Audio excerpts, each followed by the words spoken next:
Well, my Menzies Research Centre colleague Amanda Stoker joins me now from Brisbane. Amanda, first to interest rates, and let's remind ourselves that rates were less than 3% at the start of this year. Last time we discussed this topic, there was talk of retail lending rates going up to around 6% by Christmas. Now economists are warning us that it won't stop there. There's talk of mortgage rates at 7 or even 8% in the new year.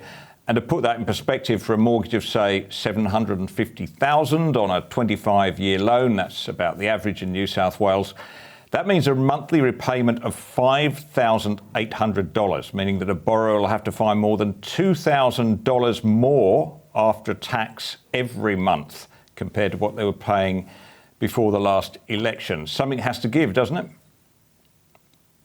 It really does. And when we think about the kinds of pressures that households are already facing around what we've heard announced today, we've had over 7% increase in the cost of food just this quarter. And households that are already bearing costs like school fees and transport costs, fuel costs already being very expensive, it really does add up. The idea that the average household can cop an extra term's worth of, a modest Catholic school fees every month extra just to keep a roof over their head is a pretty scary thought.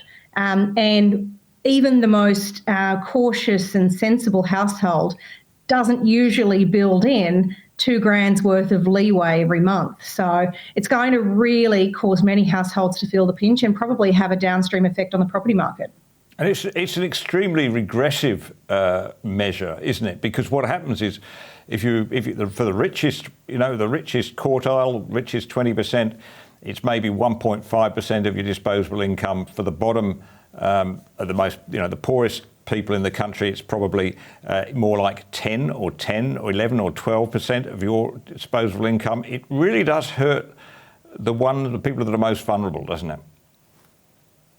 It does, and we have a Labor government that likes to pretend that it cares about the people who are in that aspirational working class, although they do have a bit of a problem with the word aspiration, don't they?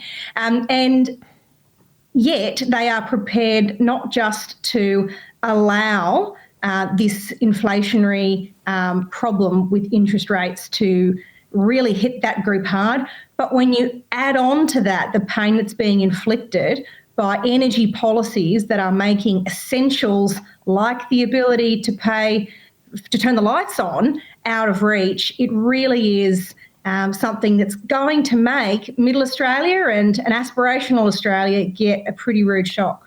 Yeah, well, energy prices, as you say, Treasury forecasts the electricity will go up by 56% in the next 2 years, gas by 40%, which is the steepest price rise in recorded history, which just adds to the inflationary spiral and I guess raises anxiety levels around the kitchen table.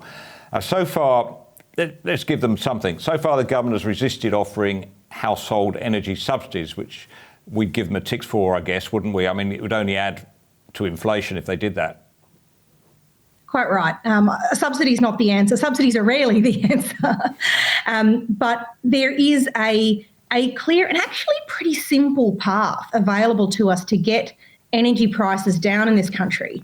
And yet, Mr Chalmers, Mr Bowen, Mr Albanese are taking us down a completely different path, one that will make things even more expensive. And by that I mean that instead of stabilising the network by using a good balance of dispatchable and renewable energy sources, they are instead wanting to commit huge sums of money to upgrade the transmission network to be able to cope with more renewables. But the problem with that is that once you account for that higher cost of transmission, renewables like wind and solar are wildly more expensive than dispatchable energy. And I'm not talking double, I'm talking in the order of 5 times as expensive. And so when I see in the budget Mr Chalmers saying the government's put aside $20 billion to, in a sense, upgrade and gold plate the energy network, and they're looking for an extra $58 billion from the private sector to do the same, all I see are the ingredients of higher prices for the long term built into that fixed transmission cost, showing they haven't learned the lessons of state governments gold plating infrastructure in the past.